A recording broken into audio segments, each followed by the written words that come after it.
that's, I think, one of the biggest things that kind of causes divorce or relationships to end is that people like tend to grow in separate directions.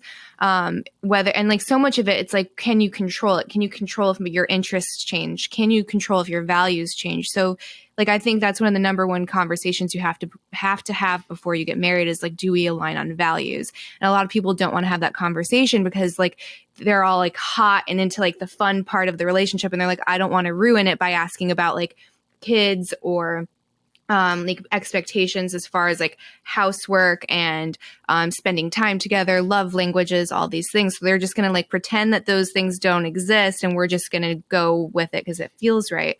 So I guess in the 20 years that you two have been together, do you have any like tricks up your sleeve to make sure that you're constantly growing together and not spending too much time as like individuals? Because I think it's a balance, right? Like you guys obviously co-founded a massive company, but you also both have different podcasts, right? Like you're still remaining individuals, but also as a team.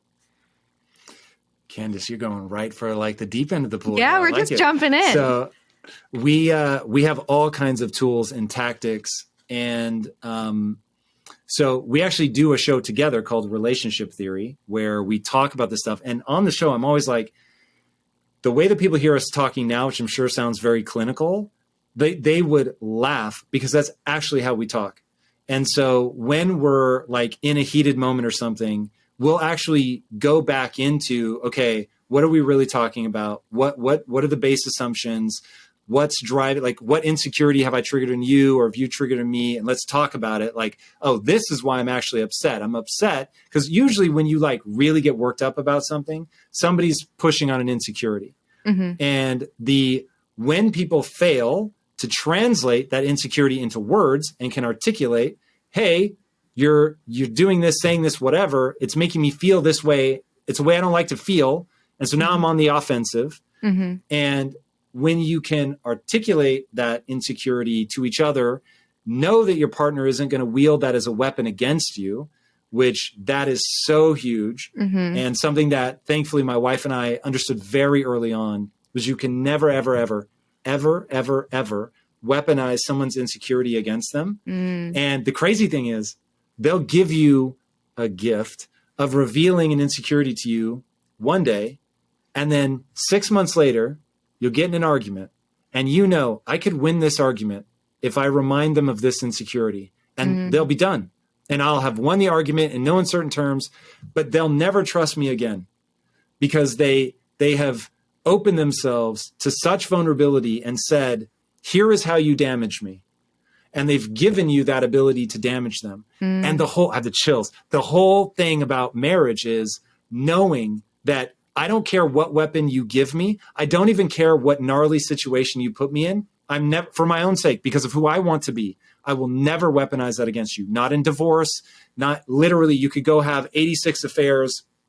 I've always told people, if my wife goes and has untold number of affairs, I just stroke her a check for half of everything because she's earned it. And then I go do my thing, right? I'm not going to waste time being bitter. I'm not going to hurt her because that's not who I want to be. Mm-hmm. So when your partner is like that, then it gets interesting because now you can really talk at the level of what's really upsetting you, even when it paints you in an ugly picture. Mm-hmm. Like you're saying, hey, when you say that, it makes me feel stupid. And I don't like feeling stupid. And so now the reason I came at you hard, because normally you don't catch it right away. Mm-hmm. So, you might lash out a little bit and then you go, oh man, fuck. I lashed out because you made me feel dumb. Mm-hmm. And like, this just happened the other day. And my wife was like, how is it ever possible that you feel dumb? Because she has a vision of me of being smart, but that's not how I see myself. Mm-hmm. So I'm like, well, it's easy. That one, nothing in my life has taught me that I'm smart. Life has taught me that I learn, but not that I'm smart. And so, but I have like this desire to be smart. So now, perfect cocktail. I have a desire to be smart. Life has taught me that I'm not a fast thinker. So people confuse because I'm a fast talker. They don't realize it took me 3 years to get that idea finally in my head. Mm. So even my wife, who's close to me, confuses my ability to very systematically synthesize information until I have very useful ideas with being quote unquote smart, which to me is the ability to process raw data quickly. So I can't process raw data quickly, but I desire to. So she said something that made me feel stupid, right? Because I have this insecurity about that. And then I was able to just quickly admit it because I know she's never going to use it against me, right? So that's that sort of cocktail of awareness, ability to articulate, and then having a partner that will never weaponize it is like one of our biggest techniques.